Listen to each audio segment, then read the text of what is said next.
So, it has now been about a year since I graduated from high school. I applied to the JCF Jamaica Constabulary Force, along with a high school teammate named Lang, who was also in cadet. We both passed the recruit examination. However, we weren't contacted about when we would proceed to the next step in the process. The JCF recruitment process consists of multiple stages, including the recruit exam, which covers mathematics, English, and general knowledge.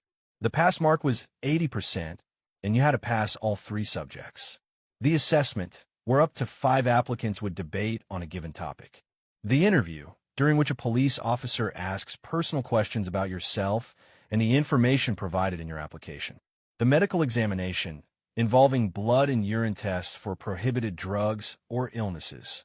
The physical examination, which includes 25 push-ups, 10 pull-ups, 50 sit-ups, and an 800 run within a 5-minute limit.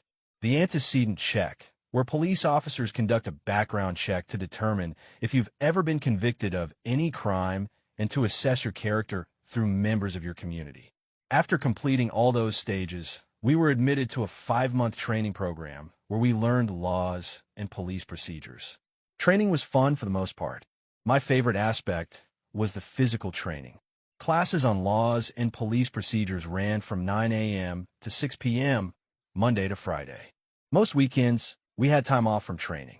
After completing the training, both Lang and I were sworn in and became constables, which is the first rank within the Jamaica Constabulary Force. My first deployment with the JCF was in downtown Kingston, while Lang was posted on an environmental team that mostly dealt with predial larceny. It wasn't exactly what we envisioned, but we were young and willing to perform at our best no matter where we served. I worked in downtown Kingston for 6 months. My duties mainly involved writing traffic tickets, making arrests under the Dangerous Drugs Act and for offensive weapons, and removing vendors from no-vending zones. Removing vendors was the part of the job I disliked most. I never liked the feeling of taking away someone's livelihood, even if they were conducting business contrary to the law. After 6 months, I was transferred to the Mobile Reserve. The Mobile Reserve is an operational team that supports police teams in various parishes with their operations. However, they're mainly based in Kingston and St. Catherine. During my time at the Mobile Reserve, I got to visit many parishes, gain more on-the-job training, and improve my experience in police procedures and law. After 1 year of working with the Mobile Reserve, I told one of my supervisors, a deputy superintendent, that I was interested in taking the upcoming Mobile Reserve Internal Security Course, Level 1. He submitted my name, and I was enrolled in the course. After completing it, I was transferred to a better team within the Mobile Reserve. This led me to go on detachment duties very frequently, often staying in different parishes for at least a week or up to a month. One weekend, on my day off, I was riding my bicycle along Mountain View Avenue when I saw a beautiful, slim, dark-skinned young lady. As I rode past her, she smiled at me, and I smiled back. I immediately turned around and started a conversation with her. She introduced herself as Marsh, and before long, I was in a relationship with her. She introduced me to a lot of new things in the relationship, including going to the movies, having sex, and even influencing me to want to buy a car, things I had never felt the need for before. However, after 5 months in the relationship, we started to have issues.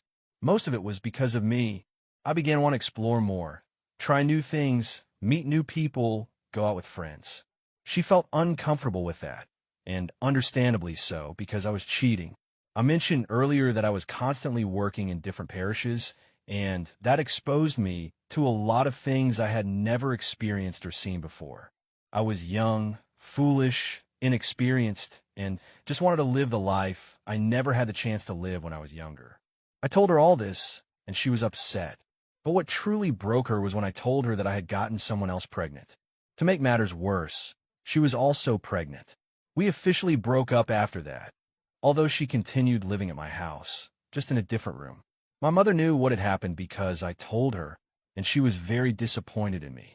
But I was either confident or stupid, because I believed I could make this all work. One weekend, my mom and Marsh went to the countryside to visit my grandparents. I took the opportunity, for the first time, to invite Ish, the other woman, over to my house. I had been to her house many times and met her family, but she had never once visited mine or spoken to my mother.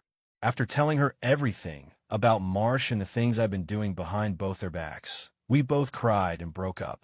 But after a consultation with her family and a lot of reflection, they forgave me, and we got back together. That weekend, we basically just stayed at my place watching movies and looking at my chubby primary school pictures.